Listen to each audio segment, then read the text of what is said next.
সকলকে নমস্কার। আশা করছি আপনারা সকলে ভালো আছেন। তো আপনাদের জন্য আজকে নিয়ে আসলাম নীলাচলের অজবরল একটা ব্লগ। তো এই যে আমরা নীলাচলে পৌঁছে গেছি। তো এখানে একটা পাবলিক টয়লেট রয়েছে। তো এখানে খুবই গন্ধ কিছু কিছু পাবলিক রয়েছে যে টয়লেট ইউজ করার পর পানি ব্যবহার করে না, যার কারণে কিছু কিছু লোকদের কারণে পরিবেশটা খুবই দূষিত হচ্ছে। তো এই যে আমার দুই বান্ধবী এখন দৌড়াচ্ছে মনের সুখে, কারণ অনেক দিন পর তারা একটা লম্বা ছুটি পেয়েছে ঈদের। এখানে নায়িকা শুটিং করছে। আমরা এখানে অনেক ক্ষণ ধরে রিলস বানিয়েছিলাম। একটা রিলস বানাতে যে কতক্ষণ লেগেছিল বলতে পারি না। তো আমরা এখন উপরের দিকে চলে যাব। উপরের দিকে সুন্দর সুন্দর ছবি তোলার ভিউজ রয়েছে। আর ওই দিকে হচ্ছে আপনার দোকান রয়েছে, যদি কারো কোনো পানি অথবা কোনো খাবার স্ন্যাক্স কিনা লাগে তাহলে হচ্ছে আপনার ওইদিকে নিচের দিকে হচ্ছে দোকান রয়েছে। তো আমরা ওইদিকে যাইনি। যেখানে আমরা উপরে চলে আসছি, এখানে একটা ভাইয়া একটা বাবুকে বকা দিচ্ছিল, কারণ সে বোতল ফেলাচ্ছিল, ডাস্টবিনে না ফেলে গাছের উপরে ফেলেছিল বোতলটা। এই জন্য তাকে বলতেছিল যে সে এখানে ফেলেছে। তো এই যে দেখেন নীলাচলে কত সুন্দর সুন্দর ভিউজ।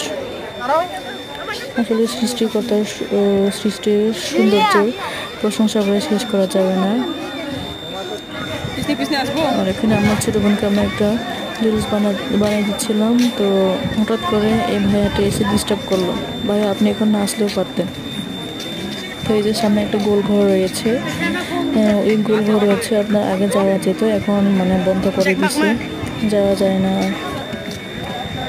এখানে অনেক সুন্দর সুন্দর দৃশ্য ছিল, যার কারণে অনেক মানুষের ভিড় ছিল। তো হচ্ছে আমরা এখানে এই নিচে চলে আসতেছি। খুবই সুন্দর কিছু ভিড় ছিল। তারপরে আমরা গিয়েছি, কারণ আমাদের জায়গাটা খুবই ভালো লেগেছে। আর প্রথমবারের মতো আমার বান্ধবী নীলাচলে এসেছে। তো সে কখন আসবে আর সেটা তো বলা যায় না, এই জন্য তাকে সব জায়গায় ঘোরানোর চেষ্টা করতেছিলাম। তো আমরা নিচে নামতেছি যাতে আমরা এখানে দাঁড়িয়ে সুন্দর সুন্দর দৃশ্য দেখতে পারি, আর ওইখান থেকে আমাদের গ্রামটা দেখা যায়। যার কারণে আমরা বান্ধবীকে নিয়ে যাচ্ছিলাম। গির্জাঘরটা দেখা যাচ্ছিল আর কি ওই উপরের দিকে। তো এখানে ক্যাপচার করতে পারিনি। তো আমিও নামতেছি কয়েকটা ভিডিও করার জন্য। এতে যে আমি ভিডিও করতেছিলাম, কিন্তু লজ্জার কারণে শুধুমাত্র আমার ভিডিও হচ্ছিল না, অনেক মানুষের ভিড় ছিল। আর এই যে দুই ঢঙ্গি, ওরা এখন যাচ্ছে রিলস বানাবে কাউকে পাত্তা না দিয়ে। জেনেলিয়া আর বার্জিং গাবুরি, দুই গাবুরি নৃত্য।